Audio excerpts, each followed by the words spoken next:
उसकी second, third और fourth property हमें डिस्कस करनी थी। सेकंड प्रॉपर्टी हमने बताई थी कि पार्टिकल्स के बीच में एक अट्रैक्टिव फोर्स होता है, तो वो अट्रैक्टिव फोर्स के ऊपर हमें देखना है। उसकी एक हम एक्सपेरिमेंट करते हैं। For example chalk, ice cube और नेल लेते हैं।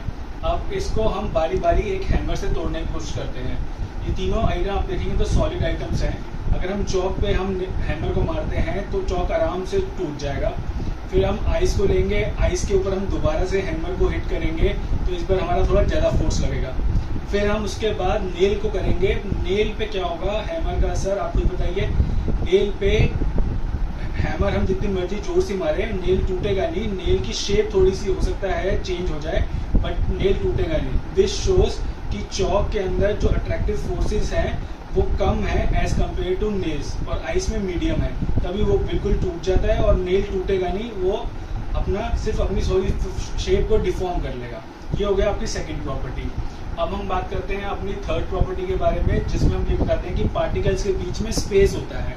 घर में हम सब ने गर्मियों में नींबू पानी बनाते हैं, या फिर नमक को पानी में घोलते हैं, या चीनी को पानी में घोलते हैं।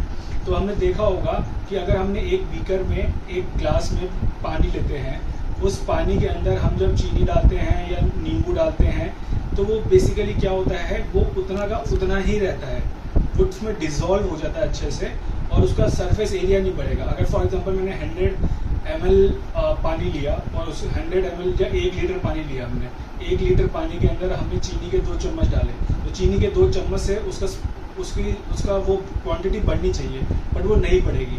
दैट शोज कि पानी के अंदर अपना एक स्पेस होता है, ठीक है, और वो स्पेस के अंदर जाके पार्टिकल्स, बेसिकली जो पानी के पार्टिकल्स हैं उसके अंदर एक स्पेस होता है, फ्री स्पेस होता है, जिसके अंदर ये जो चीनी के पार्टिकल्स हैं वो जाके बैठ जाते हैं। तो दिस शोज कि पानी के पार्टिकल्स के अंदर अपना एक स्पेस होता है। हमारी फोर्थ प्रॉपर्टी है वो है डिफ्यूजन की, जिसका मतलब है कि जो पार्टिकल्स हैं वो कॉन्टिन्यूसली मूव करते रहते हैं। आपने घर में देखा होगा जब मम्मी खाना बनाती हैं तो अगर वो खाना गरम गरम होता है तो उसकी खुशबू हमें दूर तक आती है। वो क्यों आती है?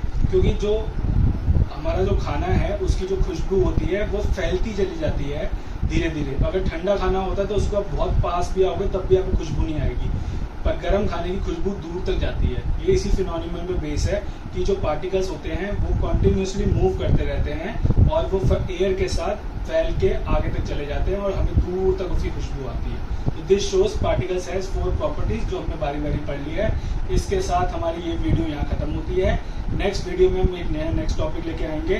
तब तक के लिए थैंक यू सो मच। अगर आपको वीडियो पसंद आई हो तो लाइक, सब्सक्राइब और शेयर करना मत भूलिएगा। Thank you so much.